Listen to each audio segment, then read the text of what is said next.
Sometimes you reach a point where you'd give up everything just to matter.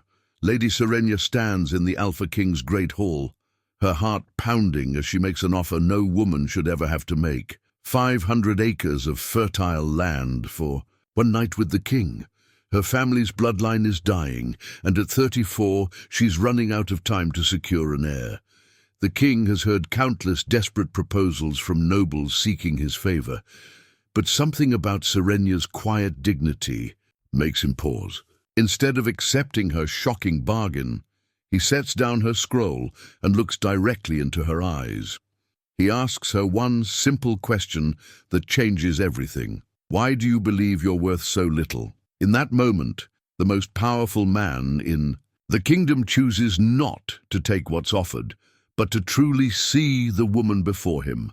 What happens when someone finally recognizes your worth? Before we jump back in, tell us where you're tuning in from, and if this story touches you, make sure you're subscribed, because tomorrow I've saved something extra special for you. The silence that followed the king's question hung in the great hall like morning mist over a battlefield. Lady Serenya had prepared herself for many possible responses: laughter, contempt, immediate acceptance, or perhaps a counteroffer that would leave her with even less dignity than she'd walked in with. But she had never prepared for this. Genuine curiosity about her worth as a person, she stood frozen before the massive oak throne, her carefully rehearsed words scattered like leaves in an autumn wind. The parchment containing her proposal lay open on the stone table beside King Aldrich, its formal language suddenly seeming cold and transactional in the warm light filtering through the stained glass windows. The afternoon sun cast jeweled patterns across the floor between them, but Serenya felt as though she stood in shadow. She began, then stopped. Her hands, which had been steady when she'd signed away her inheritance, now trembled at her sides.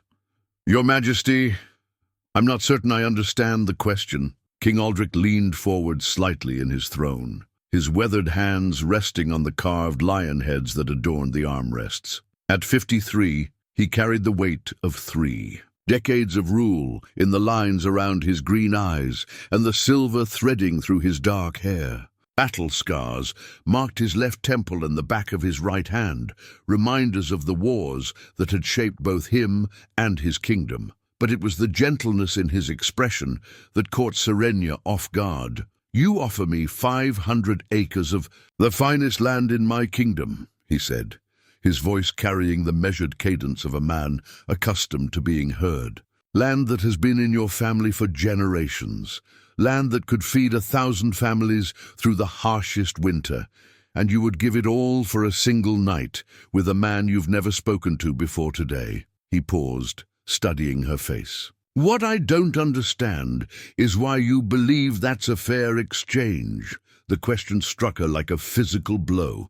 Serenya had spent weeks convincing herself that this arrangement made perfect sense, that her body and her bloodline were commodities, to be traded just like grain or wool or fine horses. She had rehearsed the transaction in her mind until it felt no different from any other business dealing her father had conducted before his death.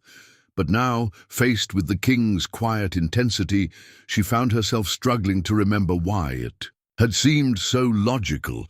The land is valuable, she managed, her voice barely above a whisper, but without an heir, it will pass to the crown anyway when I die.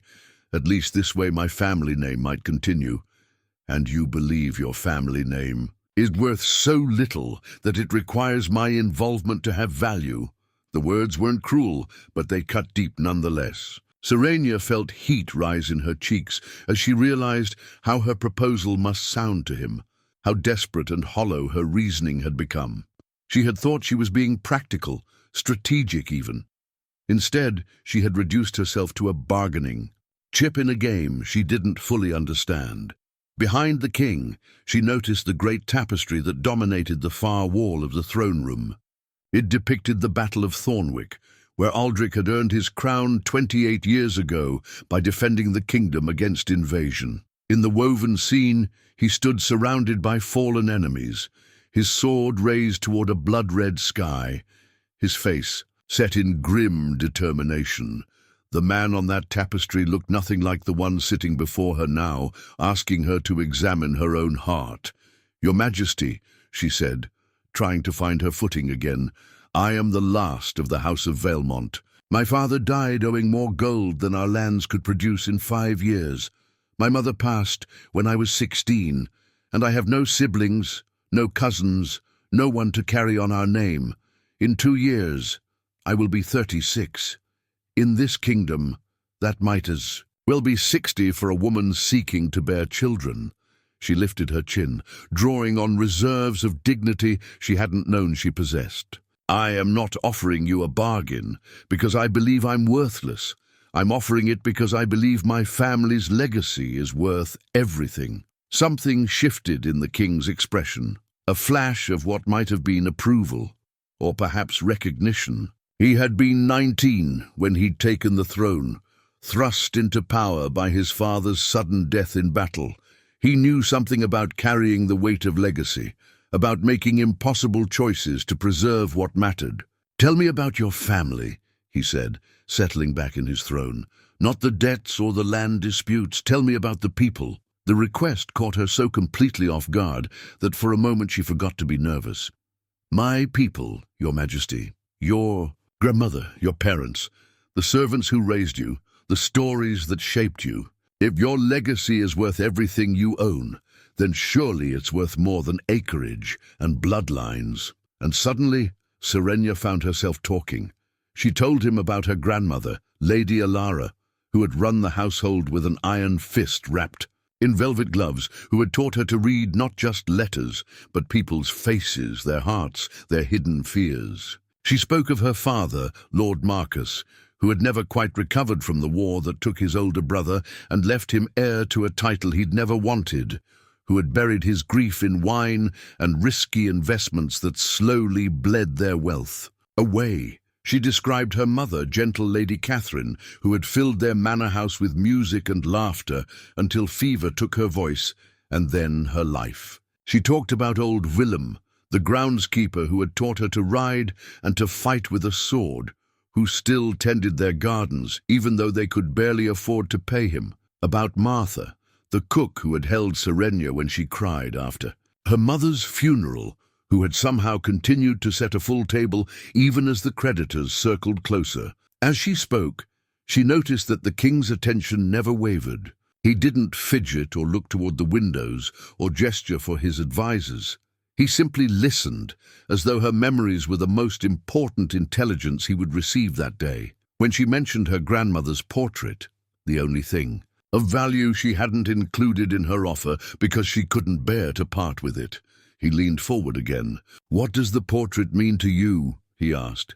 "It's the only thing I have left of her," Serenya admitted. "She died when I was 12, but she was the strongest person I ever knew. Even after grandfather's death, even when the other nobles whispered that a woman couldn't manage the estate alone, she kept our lands prosperous and our people fed. She used to tell me that true nobility wasn't about the blood in your veins. It was about the choices you made when no one was watching." "And what do you think she would say about the choice that brought you here today?" The question hit her like ice water. Serenya opened her mouth to defend her decision, then closed it again. She tried to imagine explaining to her grandmother's memory why she had walked into this throne room, prepared to trade her body for security, why she had reduced everything Lady Alara had taught her about dignity and strength to a single desperate gamble. "I think," she said slowly, "she would be disappointed, not in my desire to preserve our family, but in my belief that this was the only way to do it." King Aldrich nodded, as though she had just confirmed something he already suspected. "Your grandmother sounds like a remarkable woman. The kind of person whose legacy should be measured in the lives she touched, not the acres she owned. But, Your Majesty, with respect, legacy without continuation is just memory, and memory fades. Does it?" He gestured toward the tapestry behind him. "That battle was fought nearly 3 decades ago. Most of the men who died there are forgotten, their names carved on stones that weather wears smooth. But the choice they made to stand between their families and destruction, that choice echoes forward. It shapes the kingdom their children inherit. Serenya felt something loosening in her chest, a knot of desperation she had carried so long. She had forgotten it was there. "Are you saying my proposal is foolish, Your Majesty?" "I'm saying that a woman who would sacrifice everything to preserve her family's honor has already proven that her grandmother's legacy lives on. The question isn't whether you deserve to continue your bloodline, Lady Serenya. The question is whether you believe you deserve to be happy while you do it." The words hung between them like a bridge she was afraid to cross. For so long, happiness had seemed like a luxury she couldn't afford. She had convinced herself that duty and sacrifice were noble, that suffering somehow made her choices more meaningful. But looking at the king now, seeing the weight he carried with such quiet strength, she began to wonder if perhaps the greatest service she could do her family was to believe she deserved better than desperation. "I'm not certain I remember how to want happiness for myself," she said, the admission coming out smaller than she had intended. "Then perhaps," King Aldrich said, rising from his throne, "that's where we should start." 3 days after her audience with the king, Serenya returned home to find disaster waiting in her solar. Martha met her at the door with red-rimmed eyes and a trembling hand extended toward the oak table, where official documents lay scattered like fallen leaves after a storm. "My lady," Martha whispered, her voice cracking with barely contained emotion. "They came this morning, Lord Brennan's men with papers from the magistrate."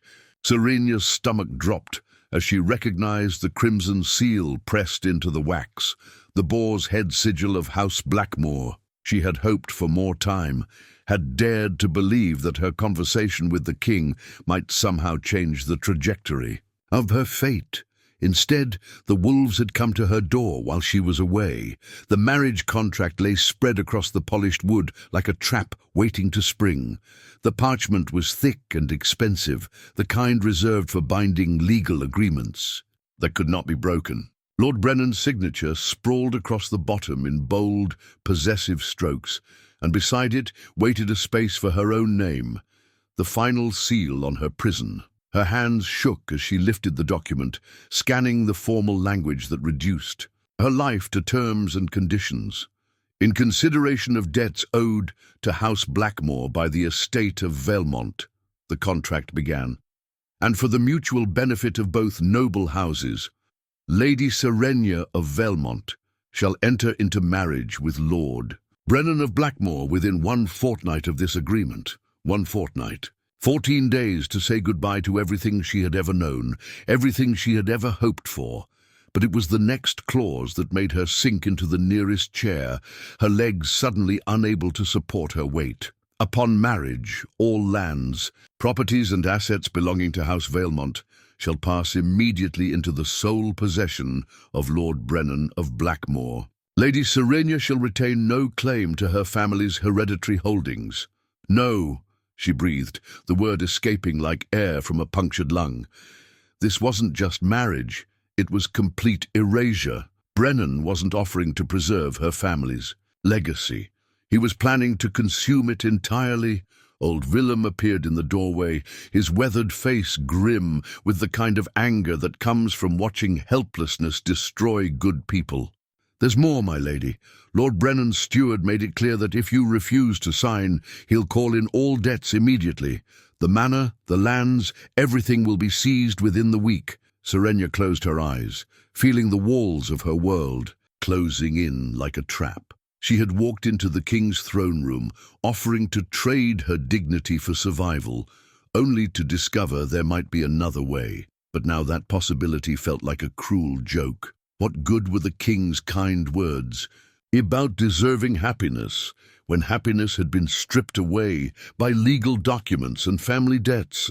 "How much do we owe him?" she asked, though she dreaded the answer. Willem's silence stretched long enough that she opened her eyes to find him staring at his boots. 8,000 gold sovereigns, my lady, plus interest that's been accumulating for 3 years. The number hit her like a physical blow. 8,000 sovereigns, more than most nobles saw in a lifetime. more than her lands could generate in a decade, even if every harvest was perfect and every investment paid returns. Her father had been even more reckless than she'd realized, and now the weight of his desperation had become hers to bear. "There has to be another way," she said, but the words sounded hollow even to her own ears. Martha moved closer, her maternal instincts overriding the formal distance usually maintained between lady and servant. "My lady, perhaps if you spoke with the king again—" "The king cannot solve this," Serenya said firmly. "I cannot ask him to pay my family's debts or to wage war against Lord Brennan over a marriage contract.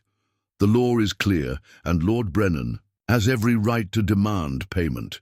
But even as she spoke, she found herself remembering the king's green eyes, the gentle authority in his voice, when he had asked why she believed she was worth so little. Would he truly be unable to help, or was she simply too proud to ask?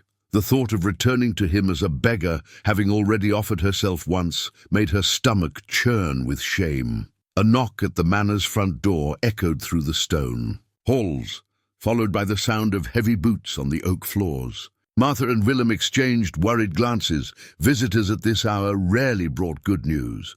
A moment later, a young man in Blackmore livery appeared in the Solar's doorway, his face flushed from riding hard. "Lady Serenya," he said, offering a perfunctory bow that managed to convey disrespect even while observing the forms. "Lord Brennan requests your presence at Blackmore Castle tomorrow at midday. He wishes to discuss the wedding arrangements and your future duties as his wife." The casual way he said, "your future duties," made Serenya's skin crawl. She had heard whispers about Lord Brennan's treatment of women, stories that the other nobles dismissed as gossip, but that servants repeated in frightened whispers. He had been married twice before. Both wives had died young, one in childbirth, and the other from a mysterious illness that had wasted her away over months. "Tell Lord Brennan that I have not yet decided whether to accept his generous proposal," she said, putting as much steel into her voice as she could manage. The messenger's laugh was sharp and unpleasant. "My lady, I believe you misunderstand the nature of Lord Brennan's offer. This is not a proposal. It is a legal contract based on legitimate debts. You may choose to sign willingly, or you may sign after your family's assets have been seized and sold at auction. But you will sign." He left the marriage contract on her table like a death sentence, its presence seeming to poison the very air in the room. After his footsteps faded, the three of them stood in silence, each lost in their own thoughts about impossible choices and the cruel mathematics of survival. "My lady," Willem said finally, his voice rough with emotion, "perhaps it's time to consider that some fights cannot be won through conventional means." Serenya looked up at him sharply. "What do you mean?" "I mean that Lord Brennan may have the law on his side, but that doesn't make him right. And sometimes, when the law fails to protect the innocent, other forms of justice must be considered," Martha gasped. "Willem, you cannot be suggesting—" "I'm not suggesting anything specific," the old groundskeeper said firmly. "But I am saying that Lady Serenya has more friends than she might realize, and Lord Brennan has more enemies than he knows." The implication hung heavy in the air. Serenya had always known that Willem had seen military service before coming to work for her family, but she had never asked about the details. Now she wondered what skills he might possess beyond tending gardens and teaching young ladies to ride, but even as the thought tempted her, she pushed it away. Violence would only bring more violence, and the king's justice was swift and absolute when it came to nobles who took the law into their own hands. "No," she said firmly, "I will not have blood on my conscience, no matter how desperate our situation becomes." Willem nodded, though she could see disappointment in his eyes. "Then what will you do, my lady?" Serenya looked down at the marriage contract, its formal language blurring as tears she refused to shed made her vision swim. What could she do? Her original plan to offer herself to the king now seemed not just desperate, but naive. Even if he had been willing to help, this legal web would trap them both. But perhaps there was still one card left to play, one desperate gamble that might give her family's legacy a fighting chance, even if it cost her everything else. "Tomorrow," she said, her voice steady despite the storm raging in her heart, "I will go to Lord Brennan as requested, but I will not go as a defeated woman begging for mercy." She would go as Lady Serenya of Valemont, carrying the last weapon she possessed, the truth about what her family's land was really worth and what she was willing to do to protect it. The morning sun cast long shadows through the royal garden. As King Aldric walked the stone paths, his mind troubled by thoughts of Lady Serenya. 3 days had passed since their conversation in the throne room, and he found himself wondering how she fared, whether she had found the courage to pursue happiness instead of mere survival. The garden had always been his refuge, a place where the weight of the crown felt lighter and his thoughts could wander freely. Ancient oak trees provided shelter from prying eyes, and the carefully tended beds of roses and jasmine offered beauty without the political complications that filled every other corner of his life. It was here, 20 years ago, that his late wife had planted the white roses that still bloomed each spring, and here that he had learned to find peace with solitude. The soft crunch of gravel beneath approaching footsteps announced the arrival of Sir Marcus Thorne, his closest advisor and the only person in the kingdom who could approach the king without formal ceremony. Marcus had served as his friend since childhood, and his counselor since the early days of his reign, and his weathered face now carried the expression that meant urgent news. "Your Majesty," Marcus said, offering the slight bow that courtesy demanded but friendship made brief, "I bring word about Lady Serenya of Valemont." Aldric's attention sharpened immediately. "What news?" "Lord Brennan has presented her with a marriage contract. The terms are harsh. She has until tomorrow to sign or face immediate seizure of all her family's assets." The king's jaw tightened.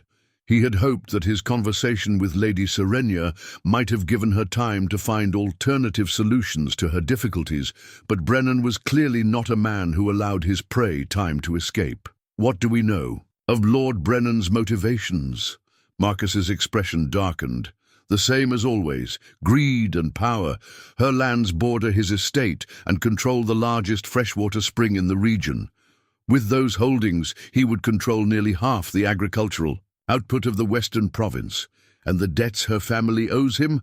Legitimate, unfortunately. Her father was indeed reckless with his investments, and Brennan was patient enough to let the interest compound until the sum became insurmountable." Marcus paused, studying his king's face. "May I speak freely?" "Always. Your reaction to this news suggests that Lady Serenya has made quite an impression on you." Aldric resumed walking, his pace slower now as he considered his response. "She offered me everything she owned for a single night, Marcus. When I asked her why, she spoke not of desire or ambition, but of legacy and family honor.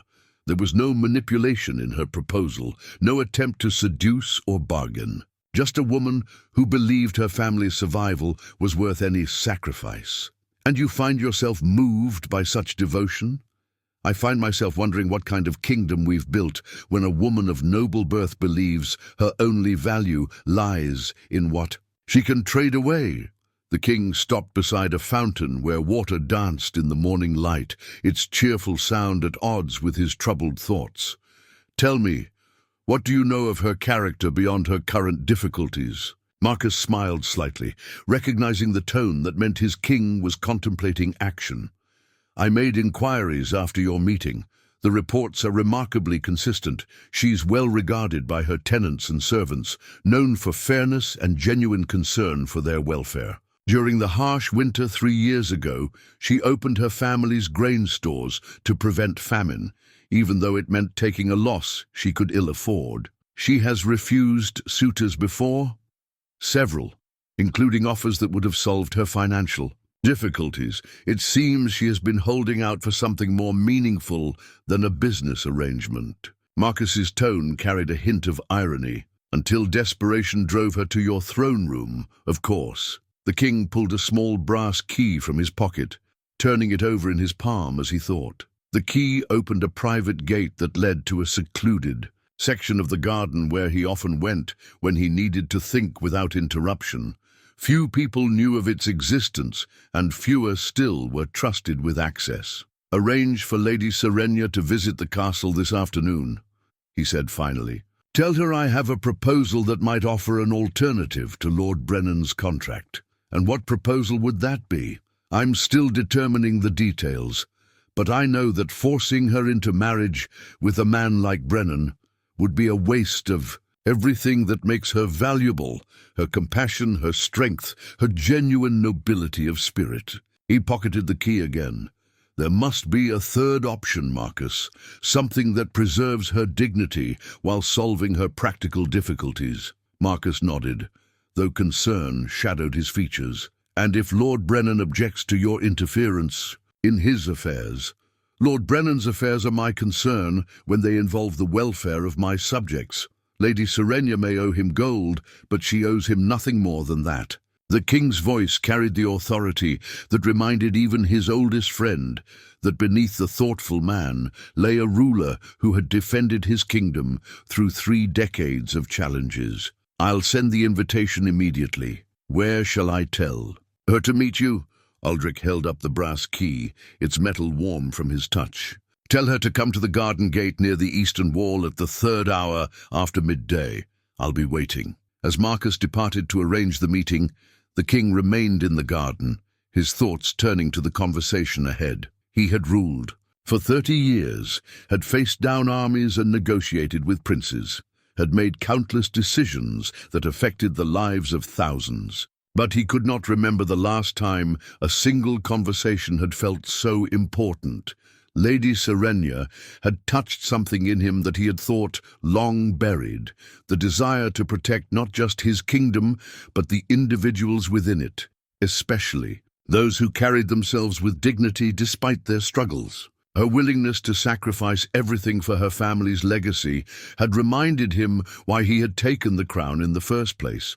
Not for power or glory, but to ensure that good people could live with honor and security. The question now was whether he could find a way to offer her both without compromising either of their positions. The solution forming in his mind was unconventional, perhaps even controversial, but it would give her the independence she deserved while providing the protection she needed. He only hoped she would have the courage to accept it. The brass key felt warm in his palm as he walked toward the castle, already planning the words that might change both their lives. Behind him, the white roses his wife had planted swayed in the morning breeze, their blooms open to the sun, like hearts ready to trust again. The 3rd hour after midday could not come soon enough. The brass key turned smoothly in the ancient lock, and the garden gate swung open with barely a whisper of sound. Serenya stepped through the threshold and found herself in a world transformed, a hidden sanctuary where climbing roses created walls of living color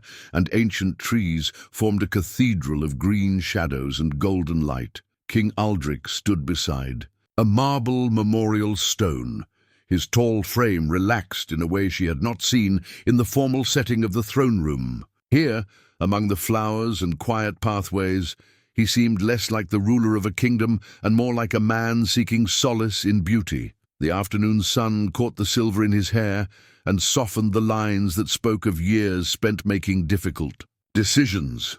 "You came," he said, and she heard genuine relief in his voice. "Your message said you might have an alternative to Lord Brennan's contract," she replied, though she kept her tone carefully neutral. Hope had become a luxury she could not afford, especially when it came wearing a crown. "Walk with me," he said, gesturing toward a path that wound deeper into the garden. "There's something I want to show you first." They walked in comfortable silence, past beds of late-season flowers, and beneath arches heavy with sweet jasmine. The memorial stone she had glimpsed was carved with names and dates, not of kings and queens, but of common soldiers who had died in service to the realm. Each name was etched with the same careful attention, regardless of rank or birth, and fresh flowers lay at its base. "I come here when I need to remember why I wear the crown," Aldrich said, following her gaze to the memorial. Power exists to serve, not to consume. The moment a ruler forgets that truth, he becomes a tyrant. Is that why you questioned my proposal the other day? Because you saw it as consumption rather than service? He stopped walking and turned to face her fully. I questioned it because you were offering to be consumed, and that seemed like a waste of everything you could accomplish if given the chance to flourish instead. The words hit her with unexpected force. No one had ever spoken to her about flourishing, only about duty, sacrifice, and the maintenance of appearances. The very idea that she might be meant for something more than survival felt both thrilling and terrifying. Flourishing is a privilege of those who aren't drowning, she said quietly. Perhaps. Or perhaps we've simply been taught to believe that drowning is noble, and that reaching for help is a sign of weakness.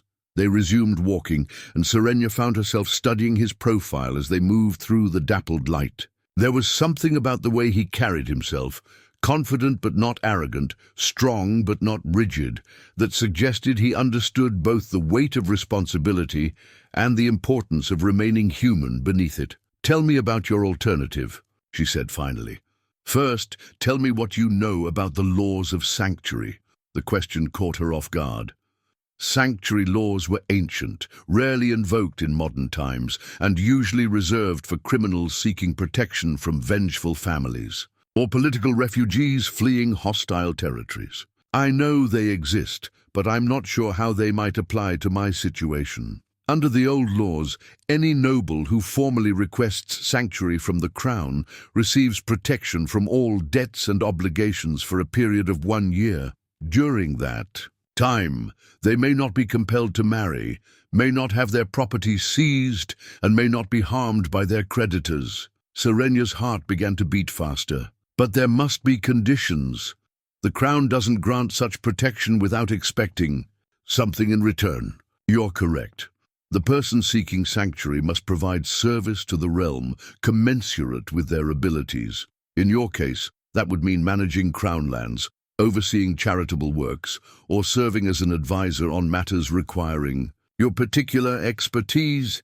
The possibility hung between them, like a bridge across an impossible chasm. For 1 year, she would be free from Brennan's marriage contract, free from the crushing weight of her father's debts, free to find a solution that didn't require sacrificing her dignity or her autonomy. And after the year ends? After the year, you would be free to make your own choices about your future. The debts would still exist, of course, but a year of careful management might provide alternative solutions. Serenya felt tears threatening and blinked them back firmly. The offer was more generous than anything she had dared to hope for, but generosity from rulers often came with hidden costs. What would you expect from me during this year of sanctuary? I would expect you to use your intelligence and your compassion in service to people who need both. There are crown lands that have been poorly managed, tenants who have been ignored, and charitable institutions that could benefit from someone who understands both hardship and hope.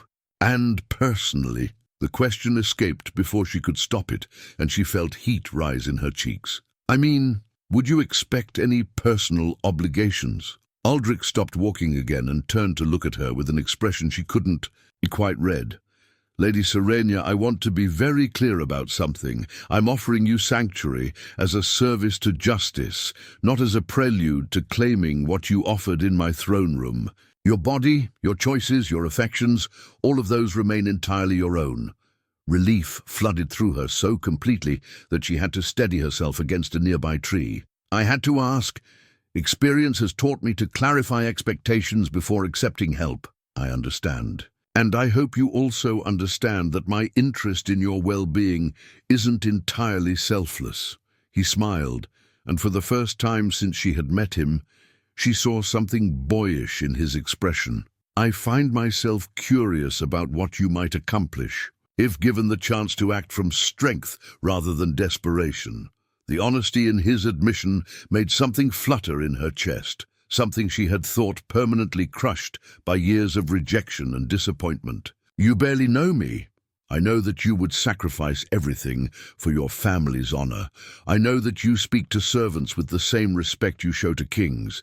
I know that when I asked why you believed you were worth so little, you actually considered the question instead of deflecting with anger or tears.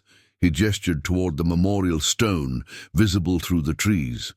I've ruled this kingdom for 30 years, Lady Serenya. I've learned to recognize character when I see it. The weight of possibility settled over her like a warm cloak. For the first time in years, she could imagine a future that didn't involve either surrender or destruction. The year of sanctuary would give her time to think, to plan, to discover what she might become if freed from the crushing weight of immediate survival. There is one more thing you should know, Aldrich said, his voice growing more serious. Accepting sanctuary will make you enemies. Lord Brennan will not take kindly to having his plans thwarted, and there are others who will see royal protection of a debtor as dangerous precedent. Are you warning me away from accepting? I'm ensuring you understand the full cost of the choice. Safety isn't the same as ease, and enemies in high places can be more dangerous than honest poverty. Serenya looked around the hidden garden, with its memorial to the fallen and its roses that bloomed despite winter's approach. It was a place where service was honored and beauty was cultivated, not for display but for its own sake. Here was a man who could have taken what she offered, but chose instead to ask what she needed. I accept your offer of sanctuary, she said, and the words felt like the first honest thing she had said in months. Then we should begin immediately. Lord Brennan will not wait long to discover that his contract is no longer binding. As they walked back toward the gate, Serenya felt something she had almost forgotten. Hope, not the desperate hope of drowning, people reaching for any rescue, but the quiet hope of someone who had been offered solid ground and the chance to build something worthwhile upon it. The brass key to the garden gate suddenly seemed less like a simple tool and more like a symbol of doors that could be opened when someone chose to trust instead of take. News traveled fast in noble circles, and by the time Lord Brennan received word that Lady Serenya had claimed royal sanctuary, his rage had already reached every corner of Blackmore Castle.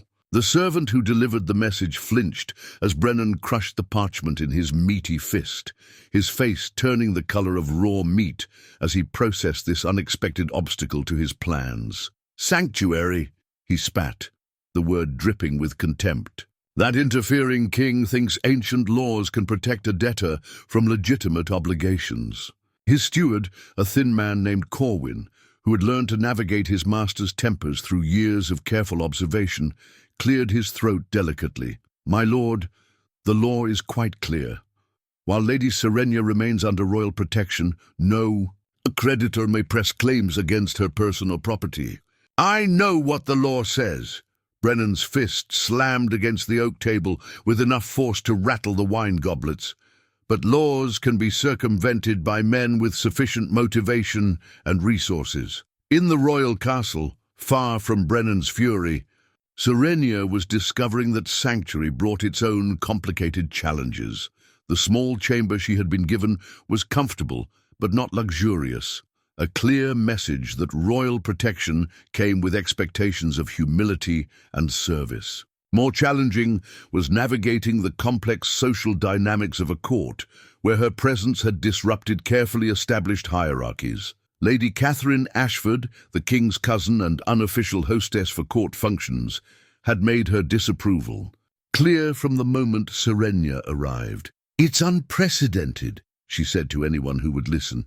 Sanctuary is meant for political refugees and persecuted innocents, not debtors trying to escape their obligations. But there were others who viewed her presence more favorably. Sir Marcus Thorne had been unfailingly courteous, and several of the younger knights seemed genuinely interested in her insights about managing agricultural lands. Most encouraging was her first meeting with the king's ward, Lady Elena, a spirited 17-year-old who had been orphaned in a border conflict and raised at court. I think it's romantic, Elena declared as she helped Serenya arrange her few. belongings in the chamber. The king, seeing past your desperation to recognize your true worth. It's like something from the old ballads. It's not romantic, Serenya corrected gently. It's practical. His Majesty needs someone with experience managing estates, and I need time to find a solution to my family's debts. Nothing more. But even as she said it, she found herself remembering the way Aldrich had looked at her in the garden, the genuine warmth in his voice when he spoke about her potential.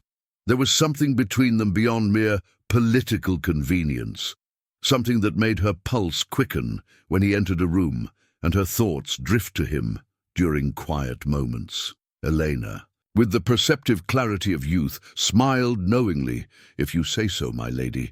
3 days into her residence at court, Serenya received her first official assignment. Sir Marcus found her in the castle's library, where she had been researching historical precedents for debt forgiveness, and handed her a leather portfolio filled with documents. "Crown lands in the eastern province," he explained. "The steward died 6 months ago, and the replacement has proven inadequate. Rents are uncollected, repairs are neglected, and the tenants are beginning to suffer." Serenya opened the portfolio and scanned the reports, her expression growing more troubled with each page. The numbers told a story of systematic neglect and possible embezzlement. Worse, the human cost was evident in letters from tenants describing leaking roofs, failed crops, and children going hungry because they couldn't afford both rent and food. "How many families are affected?" she asked. "Nearly 200, spread across a dozen villages. It's a significant problem that requires someone with both administrative skill and genuine concern for the people involved." "When would I begin?" "Immediately, if you are willing. The king has arranged for you to travel there with a small escort and full authority to make necessary changes." The assignment was clearly a test, an opportunity to prove that her sanctuary was justified by her usefulness to the realm. But as she read the letters from desperate tenants, she realized it was also a chance to use her privileged position to help people who had no other advocate. "I'll leave tomorrow," she said. That evening she found herself summoned to a private dinner with the king in his personal chambers. The setting was intimate, but not improper. A small table by the window with a view of the garden where they had walked 3 days earlier. Aldrich had shed the formal robes of his office for a simple doublet that made him look younger, less burdened by the weight of rulership. "Marcus tells me you've accepted the assignment in the eastern province," he said, as they shared a simple meal of roasted chicken and autumn vegetables. "The situation there requires immediate attention. Those people have suffered enough from poor management. You could have requested something easier for your first task. Managing distant estates is complicated work with little reward beyond the satisfaction of doing it well." Serenya set down her fork and looked directly at him. "Your Majesty, I didn't accept sanctuary to hide from difficulty. If my presence here is to be justified, it must be through useful service." "Aldrich," he said quietly, "I beg your pardon? When we're alone, away from the formalities of court, I'd prefer you call me Aldrich. I find myself craving conversation with someone who sees me as a man rather than a symbol." The request was simultaneously intimate and dangerous. To use his given name would acknowledge a personal relationship that could fuel exactly the kind of gossip she was trying to avoid. But the loneliness in his voice was unmistakable, and she realized that power could be its own kind of prison. "Very well, Aldrich, but you should understand that people already whisper about your motives in granting me sanctuary." "What do they say?" "That a king doesn't personally involve himself in the problems of minor nobles unless he has personal interests beyond justice." He was quiet for a long moment, staring out the window at the darkening garden. "And what do you believe?" The question hung between them like a bridge that once crossed could not be uncrossed. Serenya knew that her answer would define not just this conversation, but the entire nature of their relationship going forward. "I believe," she said carefully, "that you are a good man trying to do right by someone who needed help. But I also believe that goodness doesn't exist in isolation from other feelings, and that your interest in my welfare may be more complex than either of us originally intended. And does that concern you? Yes, because I find myself caring more about your approval than is wise for someone in my position. The admission hung in the air between them, honest and dangerous and impossible to take back. Eldric's green eyes searched her face, and she saw her own conflicted feelings reflected there, the desire to reach for something beautiful and impossible, tempered by the practical knowledge of all the reasons it could never work. "Serenya," he said finally, and her name in his voice sounded like a prayer. "What would you do if you were free? If there were no debts, no obligations, no political considerations, what would you choose for yourself?" The question struck her like lightning, illuminating possibilities she had never dared to consider. What would she do if freed from the crushing weight of survival, from the need to sacrifice herself for others' expectations? "I think," she said slowly, "I would choose to matter to someone who mattered to me, not as a transaction or an obligation, but as myself." The look that passed between them was full of understanding and longing and the shared recognition of barriers that neither of them had the power to remove. But it was also full of hope. The hope that sometimes, against all odds, and despite all obstacles, good people found their way to each other. Outside the window, the stars appeared one by one in the darkening sky, bearing witness to the moment when friendship began its quiet transformation into something deeper and far more dangerous. The interception happened at dawn, when the morning mist still clung to the castle walls and most of the court slept peacefully in their beds.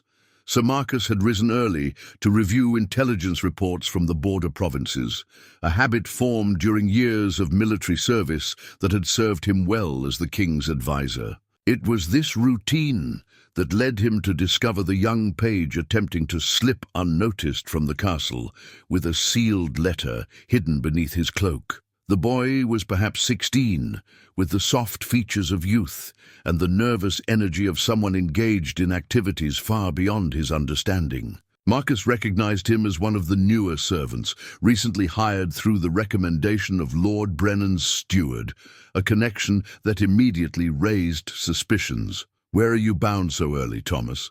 Marcus asked casually, stepping from the shadows near the stable entrance. The page startled badly, nearly dropping the letter in his haste to bow. "Sir Marcus, I was just running an errand for one of the ladies at court, a message to her dressmaker in the village." It was a plausible story, but the boy's trembling hands and darting eyes suggested deception. More telling was the quality of the parchment visible beneath his cloak, far too expensive for correspondence about dress fittings. "I see. And which lady would that be?" Lady Catherine, sir. She needs alterations for the harvest feast." Another reasonable answer, but Marcus knew that Lady Catherine's dressmaker worked exclusively within the castle and had no shop in the village. He held out his hand with the casual authority of someone accustomed to obedience. "I'll deliver the message myself, Thomas. Lady Catherine wouldn't want you riding alone with winter approaching." The boy's face went pale, but he had no choice except to surrender the letter. The moment Marcus saw the seal, not Lady Catherine's, delicate rose, but the crude boar's head of House Blackmore, he understood the true nature of the boy's errand. "Return to your duties," Marcus said calmly, "and Thomas, in future be more careful about which errands you choose to run." The page fled like a startled rabbit, leaving Marcus alone with proof that Lord Brennan's reach extended into the very heart of the royal castle.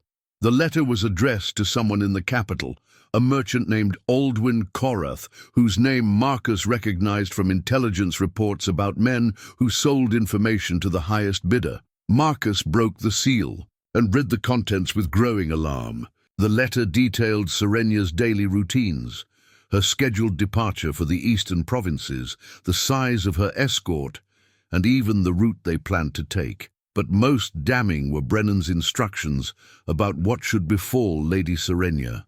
During her journey, accidents happened frequently on remote roads, the letter stated in Brennan's heavy script. Bandits are particularly active this season, and travelers without adequate protection often find themselves in unfortunate circumstances. Should Lady Serenya suffer such misfortune, her sanctuary would naturally come to an end, and her debts would once again become a matter for the courts to settle. The implications were crystal clear. If Serenya could not be forced into marriage through legal means, Brennan was prepared to arrange for her disappearance. The letter contained enough specific details about planned ambush sites and corrupted guards to make Marcus's blood run cold. He found Aldrich in the armory, where the king often went when he needed to think with his hands. Swordplay had always been Aldrich's way of working through complex problems, and this morning he was practicing forms with an intensity that suggested his mind was troubled. "We have a problem," Marcus said without preamble, holding up the intercepted letter. Aldrich lowered his sword and took the parchment, his expression growing darker with each line he read. When he finished, his knuckles were white where he gripped the letter. "How did you come by this?" Marcus explained about the page and the attempted message delivery. "There may be other letters we haven't intercepted. Brennan has clearly been planning this for some time." "And Lady Serenya's departure for the eastern provinces?" "Scheduled for tomorrow at dawn. If Brennan's plan proceeds, she'll be vulnerable the moment she leaves royal protection." Aldrich set down his sword and began pacing the length of the armory, his mind clearly racing through possibilities. Cancel the journey, find another assignment that keeps her within the castle walls. That would only delay the problem. Brennan will simply wait and try again when she eventually travels somewhere beyond our immediate protection. Then increase her escort. A full company of royal guards should deter any bandits, legitimate or otherwise. Marcus shook his head. A company of guards would announce that she's carrying something valuable enough to justify such protection. That would draw exactly the kind of attention we're trying to avoid. Then what do you suggest? Let her go as planned, but without revealing that we know about the threat. I'll shadow her party with a small force of our best men, staying close enough to intervene if necessary, but far enough away to avoid detection. It was a risky plan that required trusting in timing and skill, but Aldrich could see no better alternative. To keep Serenya trapped within the castle walls would defeat the purpose of her sanctuary, and to send her away with obvious protection would only encourage Brennan to develop more subtle methods of attack. "There's another consideration," Marcus added carefully.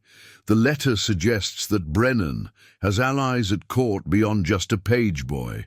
Someone provided him with detailed information about Lady Serenya's routines and plans." The implication hung heavy in the air.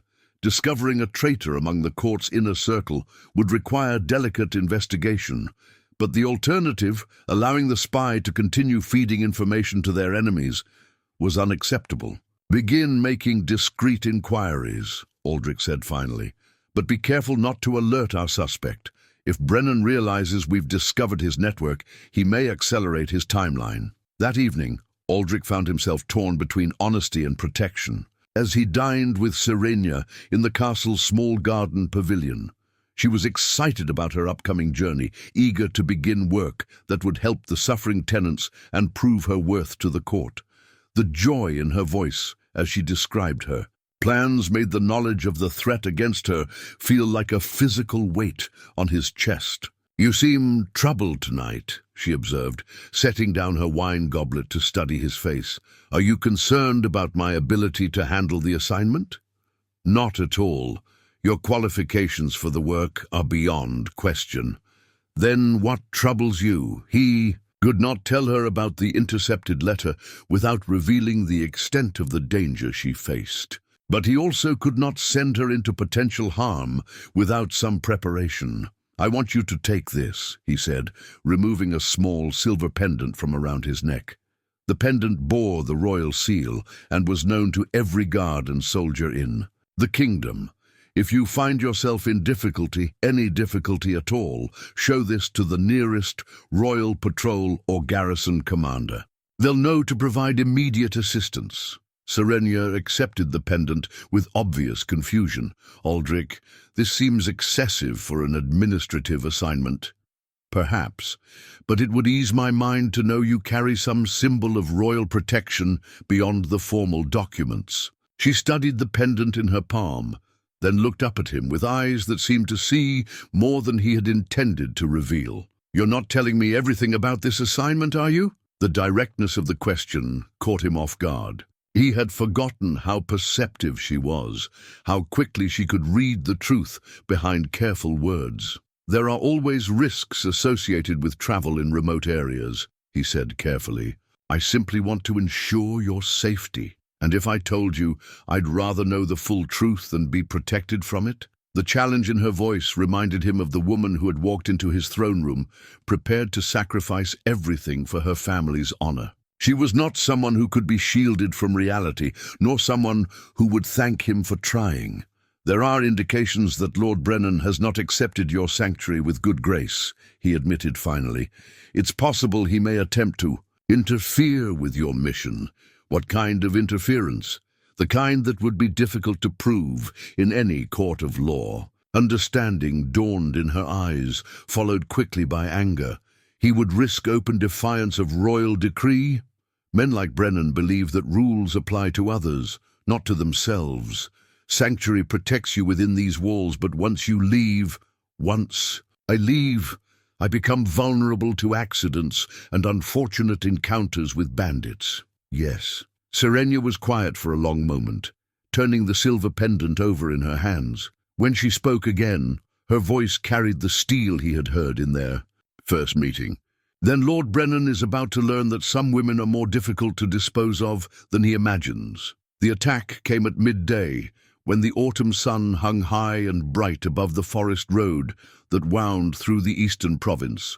Serenya and her small escort had been traveling for 2 days, making good time toward the troubled estates that awaited her attention. The countryside was beautiful in its autumn dress, with leaves of gold and crimson, creating a tapestry that might have inspired poets if not for the underlying tension that had marked their entire journey. Sir Gareth, the young knight leading. Her escort had been increasingly vigilant as they moved farther from the capital. His hand never strayed far from his sword hilt, and his eyes constantly scanned the tree line for signs of trouble. The 2 guards accompanying them shared his watchfulness, creating an atmosphere of barely controlled anxiety that made even routine stops feel dangerous.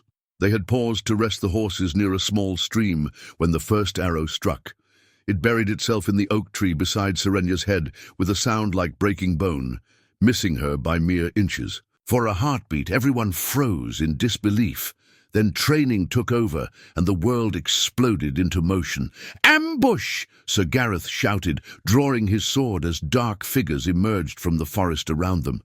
"Protect Lady Serenya!" But there were too many attackers, and they moved with the coordinated precision of professional soldiers rather than common bandits. These were not desperate men, driven to highway robbery by hunger or desperation. They were killers who had been paid well to ensure that Lady Serenya never reached her destination. Serenya pressed herself against the oak tree, clutching the silver. Pendant Aldrich had given her as battle raged around her. Steel rang against steel, horses screamed in terror, and men shouted orders and curses in voices harsh with combat. Sir Gareth fought like a man possessed, his blade cutting down 2 attackers before a third managed to land a blow that sent him staggering. It was then that Marcus's hidden force revealed itself. From the opposite side of the clearing, a group of royal guards in unmarked leathers burst from concealment with the fury of avenging angels. Their leader, a grizzled sergeant named Willem, who had served the crown for 20 years, moved through the enemy ranks like death incarnate, his sword cutting precise lines through anyone who stood between him and Lady Serenya. The tide of battle turned quickly. The attackers, caught between 2 forces and realizing their ambush had been anticipated, began to fall back toward the forest. But their retreat was not the panicked flight of defeated bandits. It was the organized withdrawal of professionals who had accomplished their primary objective even in failure. As the sounds of combat faded and the wounded were tended, Serenya found herself staring at a piece of parchment that had been pressed into her hand during the fighting. One of the attackers, a man who had gotten close enough to touch her before Sergeant Willem's blade found him, had delivered it with his dying breath. The parchment bore no seal, but the handwriting was elegant and feminine, certainly not that of a common brigand. The message was brief but devastating. Look beneath the foundation stones of your grandmother's portrait room. The truth of your heritage awaits. A friend who knew Lady Elara. Serenya's hands trembled as she read the words again. Her grandmother's portrait room had been sealed since Lady Elara's death 22 years ago, its contents left undisturbed out of respect for the family matriarch's memory. What could possibly be hidden beneath its foundation stones? And who was this mysterious friend who claimed knowledge of family secrets? Sir Gareth, bandaging a cut on his sword arm, noticed her distraction. "My lady, are you injured? You seem pale." "I'm unharmed," she said, quickly tucking the message into her bodice. "But I think I need to return to my family's manor before continuing to the eastern provinces. My lady, after this attack, His Majesty will want you back at the capital immediately. Your safety—" "My safety depends on understanding who my real enemies are," she interrupted, her mind racing with the implications of the mysterious message. "And I suspect the answers I need are not at court." 3 days later, Serenya stood in her grandmother's portrait room for the first time since childhood, Martha and Willem flanking her as she knelt beside the great fireplace. The room had the dusty, preserved quality of a shrine, with Lady Elara's painted eyes seeming to watch from their gilded frame as Serenya pried up the loose stones that had been carefully marked in the cryptic message. What she found beneath the stones changed everything she thought she knew about her family, her heritage, and her place in the kingdom's complex political hierarchy. The hidden compartment contained a collection of documents that told a story spanning generations, a story of secret marriages, hidden bloodlines, and royal connections that had been deliberately obscured. At the center of it all was a marriage certificate dated 43 years earlier, bearing the signatures of her grandfather, Lord Edmund Valmont, and a woman named Lyanna Thornwick. Lyanna Thornwick, sister to the late King Robert, Aldrich's father. The implications struck Serenya like lightning. If the documents were genuine, then her mother had been royal-born, making Serenya herself a member of the royal bloodline. Not a distant cousin or minor noble, but legitimate royalty, with a claim to the throne that predated many of the current court's most powerful families.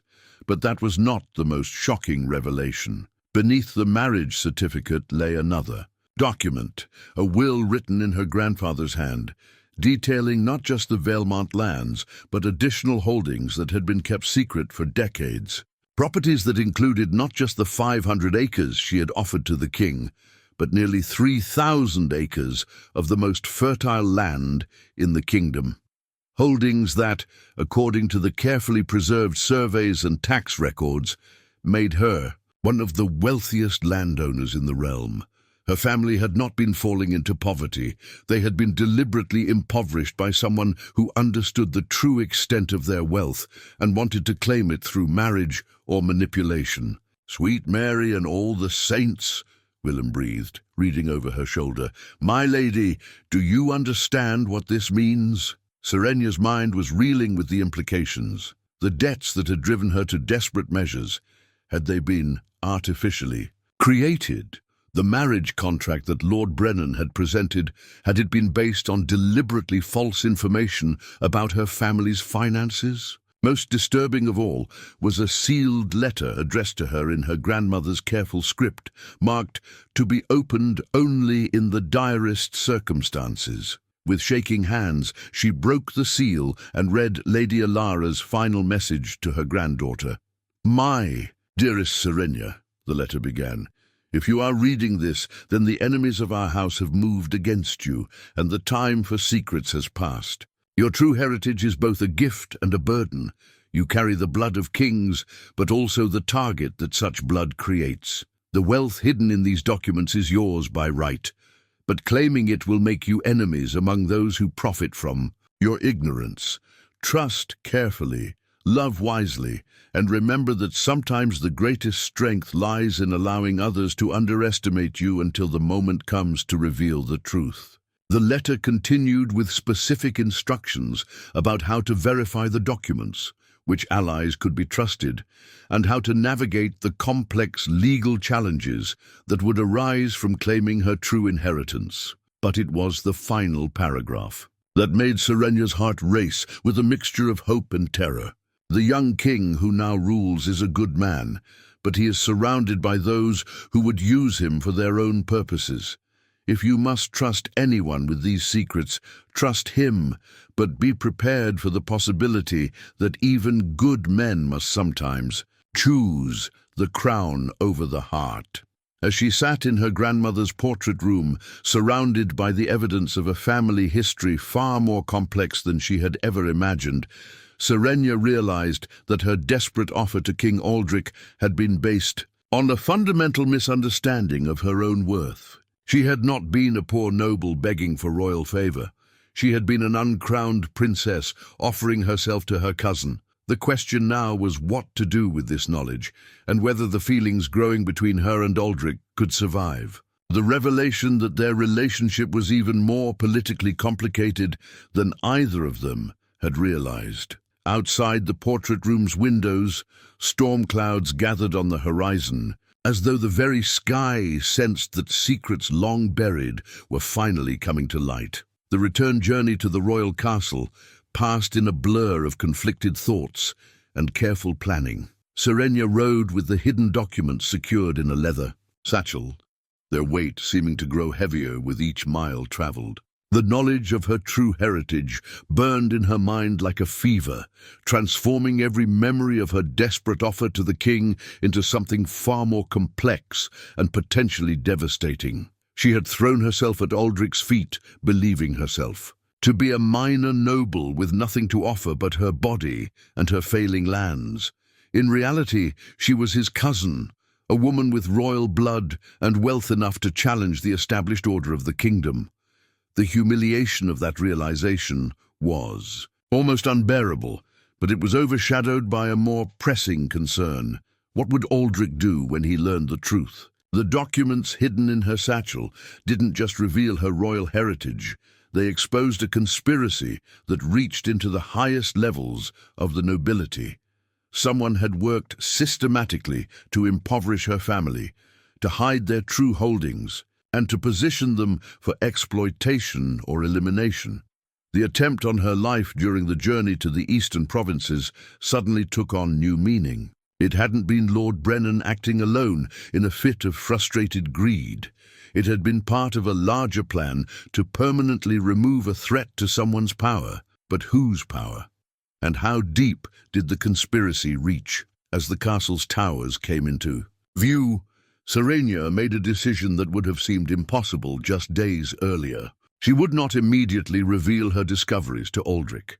Instead, she would use the advantage of her enemy's continued ignorance to investigate further, to identify all the players in this dangerous game before making her move. The decision felt like a betrayal of the trust growing between them, but Lady Alara's final warning echoed in her mind. Even good men must sometimes choose the crown over the heart. Marcus met her in the castle courtyard, his relief at her safe return evident in the tension that drained from his shoulders when he saw her dismount her horse unharmed. But his expression grew troubled as he studied her face, clearly recognizing that something fundamental had changed during her brief absence.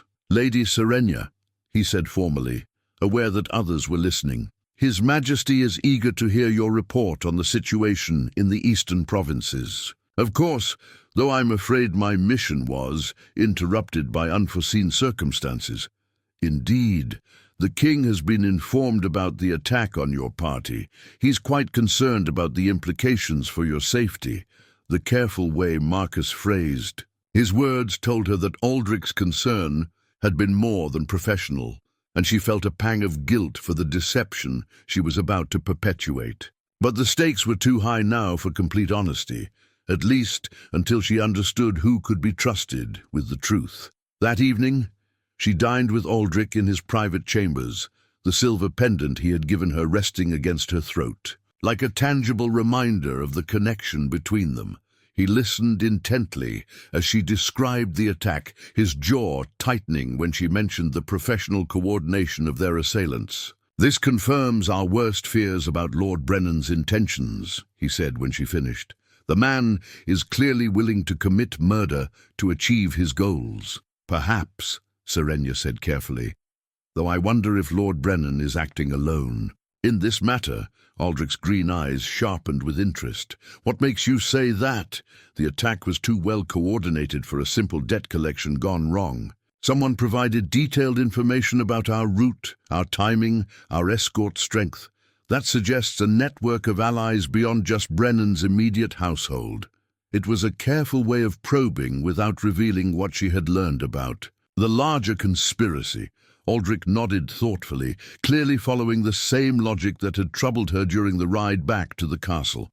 "Marcus has begun investigating potential allies among the court," he said, "but such investigations must be conducted carefully. Accusations without proof could destabilize relationships we need to maintain.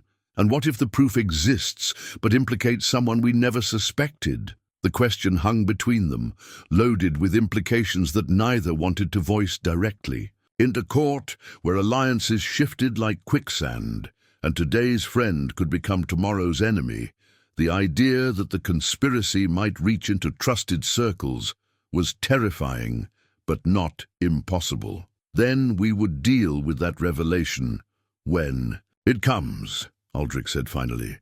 "But until we have that proof, we must assume that anyone could be involved." The irony of his words was not lost on Serenya. Here she sat, holding proof of deceptions that reached back generations, and she was choosing to withhold it from the one person who had shown her nothing but kindness and support. But Lady Alara's warnings about the complications of royal blood kept her silent. Over the following days, Serenya began her own careful investigation into the court's inner workings. Using her position as someone under royal protection, she was able to access parts of the castle and observe interactions that would have been impossible for an outsider. What she discovered painted a troubling picture of competing factions and hidden loyalties. Lady Catherine Ashford, the king's cousin who had been so quick to criticize Serenya's sanctuary, maintained correspondence with several nobles who had opposed Aldrich's more progressive policies. Lord Brennan himself had visited the castle 3 times in the past year, always for brief, private meetings that were not recorded in the official court records. Most disturbing was her discovery that the young page, Thomas, the one who had been caught attempting to deliver Brennan's letter, was not the only servant with suspicious loyalties. At least 2 other members of the household staff appeared to be reporting regularly to outside parties, creating a network of spies within the very heart of royal security. But it was a conversation she overheard between Lady Catherine and one of her companions that provided the most chilling insight into the depth of the conspiracy.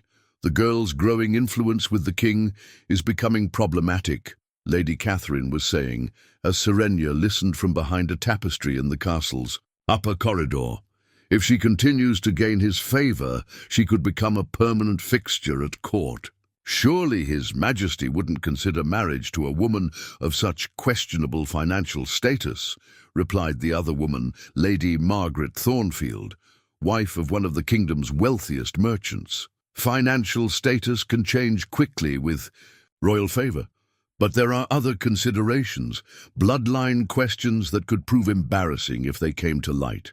Serenya's heart nearly stopped. Lady Catherine's words suggested knowledge of the very royal heritage that Serenya had only recently discovered herself. If Catherine knew about the hidden documents, if she understood the true implications of Serenya's bloodline, then the conspiracy was even more extensive than she had imagined. "What kind of bloodline questions?" Lady Margaret asked, with the eager curiosity of someone who thrived on court gossip, the kind that are better left buried with the dead. But if certain parties were to obtain certain documents that might have been thought safely hidden, then awkward questions might arise about legitimacy and inheritance rights. The conversation continued, but Serenya had heard enough. Lady Catherine not only knew about her royal heritage, but was actively working to suppress or exploit that knowledge. The woman who had criticized her sanctuary as inappropriate was actually part of a conspiracy to keep her ignorant of her own birthright. As she made her way back to her chambers, Serenya's mind raced with the implications. The attack on her party hadn't been random. It had been a desperate attempt to eliminate her before she could discover the truth about her heritage. Lord Brennan's marriage contract hadn't been simple greed. It had been a means of legally claiming her hidden wealth and neutralizing her potential political importance. But most troubling of all was the realization that Lady Catherine's involvement meant the conspiracy reached into the king's own family circle. If Aldrich's cousin was working against him, using knowledge of royal bloodlines to manipulate court politics, then Serenya's position was even more precarious than she had realized.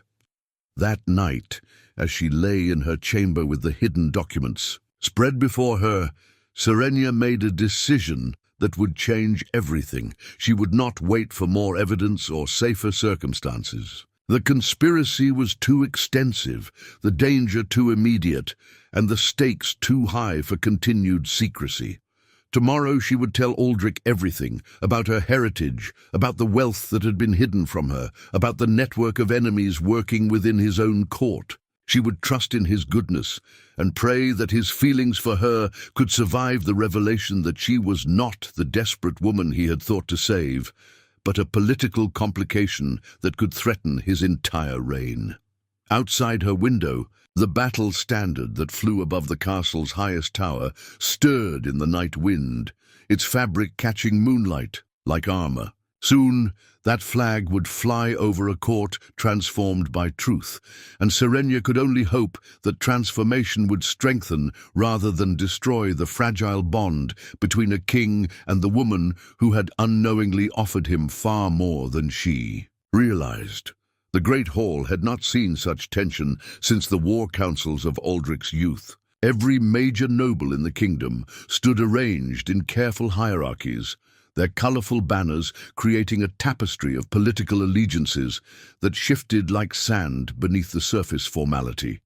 At the high table, King Aldrich sat with the golden coronet of truth resting before him, an ancient crown worn only during the most solemn proceedings of justice. Serenya entered the hall, wearing the deep blue gown that had belonged to her grandmother, her dark hair arranged in the elaborate braids that marked her as a woman of noble blood.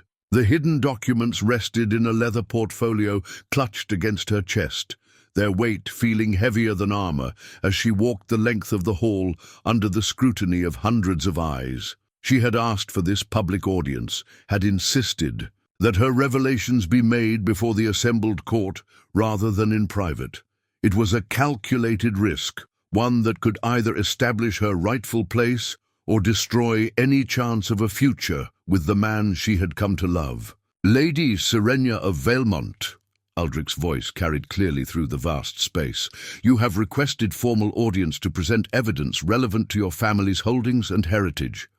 The court recognizes your right to speak." Lord Brennan stood among the assembled nobles, his face a mask of barely controlled fury. Beside him, Lady Catherine maintained her expression of polite interest, but Serenya could see the tension in the woman's posture, the way her hands gripped her fan with white knuckles. "Your Majesty," Serenya began, her voice steady despite the hammering of her heart, "I come before this court to present evidence of deception that has shaped my family's circumstances for generations. Evidence that reveals not only the true extent of Valemont holdings, but the conspiracy that has worked to suppress that truth. She opened the portfolio and withdrew the first document, her grandfather's marriage certificate to Lyanna Thornwick.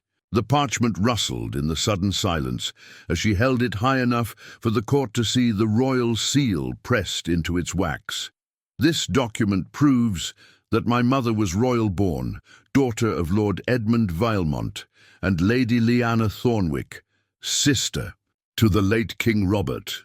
The words rang through the hall like hammer blows, each one reshaping the political landscape. I am not a minor noble seeking charity, but a member of the royal bloodline with legitimate claim to recognition. The explosion of whispers that followed nearly drowned out her next words, but Aldrich's raised hand brought immediate silence. His face showed no surprise, only the careful neutrality of a king processing information that could destabilize his reign. "Continue," he said simply. Serenya withdrew the property surveys, the tax records, the carefully hidden documentation of wealth that had been concealed for decades. The debts that have been used to manipulate my family are based on deliberately false information about our holdings. The Vilemont estates include not 500 acres, but nearly 3,000 acres of prime agricultural land. We are not impoverished debtors. We have been deliberately impoverished by those who sought to claim our wealth through deception. Lord Brennan stepped forward, his face flushed with indignation. Your Majesty, these documents are clearly forgeries, designed to escape legitimate obligations. Lady Serenya owes my house 8,000 gold sovereigns, a debt acknowledged by her own father before witnesses. The debt may be real, Serenya replied, turning to face her accuser, but it was created through fraud. When my family was told our lands were worth only a fraction of their true value, when we were denied access to income from properties we didn't know we owned, when we were forced to borrow against false assessments of our assets, that debt becomes a tool of theft rather than legitimate business. She withdrew Lady Alara's final letter, its aged parchment trembling slightly in her grip. But the most damning evidence comes from my grandmother herself, who foresaw this day and left instructions for exposing those who would prey upon her family's ignorance. The letter's contents, read aloud in Serenya's clear voice, painted a picture of systematic deception spanning decades. Names were named, methods were described, and the network of corruption that had enabled the conspiracy was laid bare for all to hear. When she finished reading, the hall erupted in chaos. Nobles shouted accusations at each other. Allies distanced themselves from suddenly toxic associations, and the careful order of court hierarchy crumbled under the weight of revealed truth. Through the chaos, King Aldrich's voice cut like a blade through silk. Silence! The single word, spoken with the full authority of 3 decades of rule, brought immediate quiet to the great hall.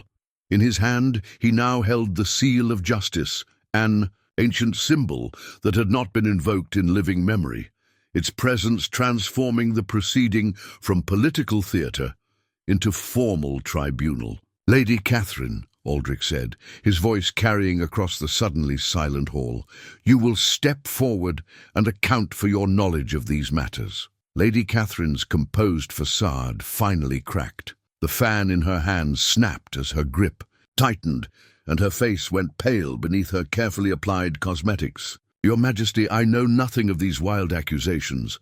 You know nothing of conversations you held 3 days ago regarding bloodline questions that were better left buried with the dead," Serenya interrupted, her voice carrying clearly through the hall. "You know nothing of your correspondence with Lord Brennan regarding my family's supposed poverty? Those were private conversations taken out of context by someone who had no right to listen." The admission hung in the air like an axe waiting to fall. Lady Catherine realized her mistake immediately, but the words could not be recalled. Her face flushed red as she understood that she had just confirmed the very allegations she had attempted to deny. Aldrich's expression grew cold as winterstone. "So you do not deny knowledge of Lady Serenya's heritage. You do not deny working to suppress that knowledge. What you object to is being held accountable for your deception. Lord Brennan, Seeing his primary ally crumbling under royal scrutiny made the desperate decision to attack rather than retreat. Your Majesty, even if these documents are genuine, they change nothing about the legitimate debts owed to my house. Lady Serenya's bloodline may be elevated, but her obligations remain. Her obligations, Aldrich said with dangerous quiet, are to the crown first, to justice second, and to fraudulent contracts not at all. He lifted the seal of justice high. Enough for all to see. By this seal, I declare all debts claimed against House Valemont to be under royal investigation until their legitimacy can be verified through independent audit. You cannot simply void legal contracts because they prove inconvenient to your... Brennan began, but Aldrich's raised hand stopped him mid-sentence. I can void contracts proven to be based on fraud, deception, or coercion, and I can investigate nobles who use their position to prey upon those they believe helpless. The king's green eyes swept the assembled court, noting who stood with shoulders straight and who seemed suddenly fascinated by their shoes. But more than that, I can recognize nobility of spirit when I see it, regardless of bloodline or wealth. He rose from his throne and stepped down to where Serenya stood, the hidden documents now spread before her like evidence of a life transformed. The coronet of truth caught the light streaming through the great hall's windows, its golden surface seeming to burn with inner fire. Lady Serenya, Aldrich said, and his voice carried not the formal tone of royal decree, but the warmth of personal regard. You came to my throne room believing yourself to be worth so little that you would trade everything for a single night. You offered me your body, your land, your dignity, everything you thought you possessed. Serenya's throat tightened with emotion as she remembered that desperate day. How different it seemed now that she understood the truth about her circumstances. I believed I had nothing else to offer, but you were wrong. What you offered me. That day was infinitely more valuable than land or gold, or even royal blood. He lifted the coronet of truth from his throne and held it between them, its weight seeming to represent all the choices that had led them to this moment. You offered me your courage, your willingness to sacrifice for others, your determination to preserve what mattered, even at terrible personal cost. The hall had gone completely silent, every person present understanding that they were witnessing something unprecedented. Kings did not speak of love in formal proceedings. Royal justice did not bow to personal affection. Yet here was their sovereign, holding the most sacred symbol of truth and justice, speaking to a woman whose revelations had shaken the very foundations of court politics. Those qualities cannot be inherited or purchased or stolen, Aldrich continued. They can only be chosen day after day in small moments and great crises alike. They are what make a person truly noble, regardless of the blood in their veins or the gold in their coffers. He placed the coronet of truth gently on Serenya's dark hair, the ancient crown settling around her brow like recognition long overdue. The symbolism was unmistakable. She was being acknowledged not just as royal-born, but as someone worthy to bear the responsibilities that came with true nobility. Let it be recorded, Aldrich said, his voice now carrying the formal weight of royal decree, that Lady Serenya Thornwick of Valemont is hereby recognized as a legitimate member of the royal bloodline, with all rights and holdings that such heritage conveys. Let it also be recorded that those who conspired to defraud her family will face the full measure of royal justice. Lord Brennan's face had gone ashen, but he made one final desperate play. Your Majesty, surely you cannot allow personal feelings to influence matters of law and succession. The implications for the kingdom,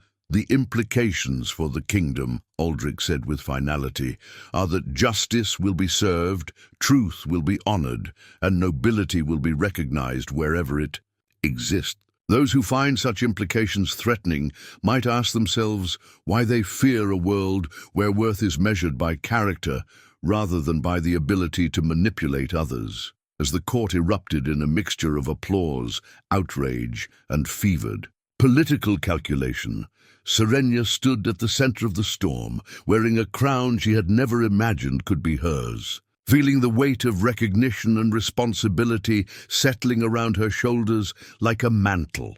The woman who had entered this hall as a desperate petitioner was leaving it as acknowledged royalty, but more importantly, as someone whose true worth had finally been recognized by the man whose opinion mattered most to her. The coronet of truth gleamed on her brow, but the real truth was simpler and more precious than any crown. She had found her place in the world, and that place was beside a king who understood that the heart's choices mattered more than political convenience. 6 months later, Serenya stood in the same garden where Aldrich had first offered her sanctuary, but everything had changed. The brass key that had once symbolized access to private conversation now rested in her palm as the key to their shared future. Around her finger, the unity ring caught the morning light. Not the traditional gold band of royal marriage, but a ring of silver and sapphire that spoke of partnership between equals rather than possession. The kingdom had weathered the revelations of corruption better than many had expected. Lord Brennan had fled to his estates in disgrace, his false claims dismissed by royal audit, his political allies abandoning him like rats from a sinking ship. Lady Catherine had been stripped of her court position and exiled to a remote convent, where her talent for manipulation could find no purchase. Others implicated in the conspiracy had faced justice proportional to their crimes, creating a court cleaner and more honest than it had been in generations. But perhaps the most significant change was in Serenya herself, the recognition of her royal heritage had restored not just her family's wealth, but her sense of worth. She no longer moved through the world as someone grateful for scraps of kindness, but as a woman who understood her own value and demanded appropriate respect from others. "The eastern provinces are thriving under your management," Aldrich said, joining her beside the fountain where they had shared so many crucial conversations. "The reports from your administrators describe villages that have gone from desperate poverty to comfortable prosperity in just 6 months. It's amazing what people can accomplish when they're given fair treatment and genuine support," Serenya replied, thinking of the families whose lives had been transformed by having their actual needs addressed rather than ignored. "Though I suspect you knew that when you first sent me there. I hoped it, but hoping and knowing are different things, especially when it comes to matters of the heart." She turned to study his profile, noting the contentment in his expression that had replaced the weary isolation she had seen in their early meetings. "Are you happy, Aldrich? Truly happy with how everything has changed?" "I'm happy that you no longer believe you're worth so little that you would trade yourself for a single night." He smiled, the expression transforming his weathered features into something younger and more carefree.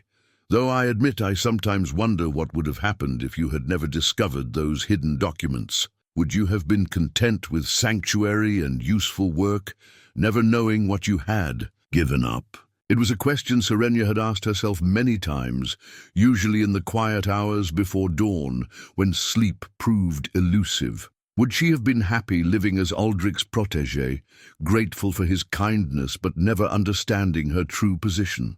Would their relationship have developed along the same lines if she had remained ignorant of her royal blood? "I think I would have been content," she said finally. "But contentment and happiness are not the same thing.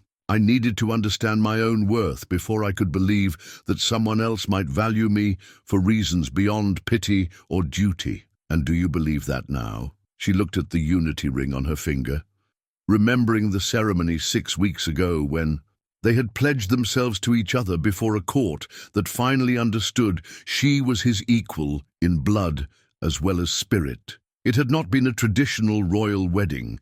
There had been no negotiations between kingdoms, no exchange of dowries, no political alliances sealed through matrimonial bonds. Instead, it had been the simple recognition of two people choosing to build a life together based on mutual respect and genuine affection. "I believe that we found each other at exactly the right time," she said. "You needed someone who would challenge you to be more than just a king, and I needed someone who would see past my desperation to recognize what I could become. And what have you become? Serenya considered the question seriously. 6 months ago, she had been a woman so desperate that she would offer her body to a stranger in exchange for the chance to preserve her family name. Now she was a recognized member of the royal family, a trusted administrator whose policies had improved thousands of lives, and the wife of a king who valued her counsel as much as her companionship. But more than any title or recognition, she had become someone who understood her own worth, not as something granted by others' approval, but as something inherent in her choices, her compassion, her willingness to fight for what mattered. I've become someone who knows the difference between deserving happiness and settling for survival, she said. They stood together in comfortable silence, watching the late autumn leaves dance in the fountain's spray. The garden around them showed signs of the approaching winter, but also promises of spring's return. New plantings had been added to the memorial area, roses that would bloom in memory of those who had died in service to justice, including the servants who had risked everything to deliver the truth about the conspiracy. There's something I want to show you, Aldrich said, leading her toward a section of the garden she had never seen before. Hidden behind a grove of evergreen trees, a new memorial stone had been erected, its surface polished to mirror brightness. But instead of names and dates, this stone bore a simple inscription: "In honor of those who choose love over fear, truth over comfort, and service over self. May their courage inspire all who follow." "It's beautiful," Serenya said, running her fingers over the carved words. "But why here, in this hidden corner?" "Because some truths are too precious to display publicly. They need to be discovered by people who take the time to look beyond the obvious, to explore the paths that others might overlook." The metaphor was not lost on her.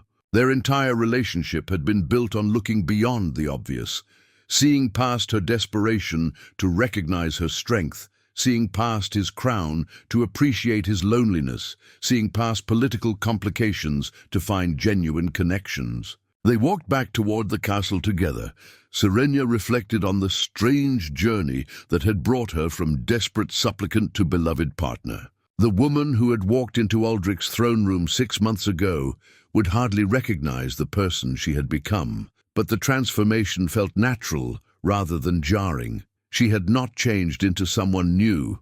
She had simply become who she was always meant to be, once the barriers of fear and false scarcity had been removed. Behind them, the memorial stone caught the afternoon light, its message of courage and love standing as testimony to the truth that sometimes the greatest victories come not from conquering others, but from finding the strength to believe in your own worth. The unity ring on her finger gleamed as she took her husband's hand, and together they walked toward a future built on the revolutionary idea that two people could choose each other freely, completely, and without reservation, not because they had to, but because they wanted to. In the distance, the castle's banners flew proudly in the autumn wind, their colors bright against the approaching winter sky. But warmer than any banner was the knowledge that home was not a place or a title or a position. It was the feeling of being truly known and genuinely valued by someone whose opinion mattered more than crowns or kingdoms or the approval of the world.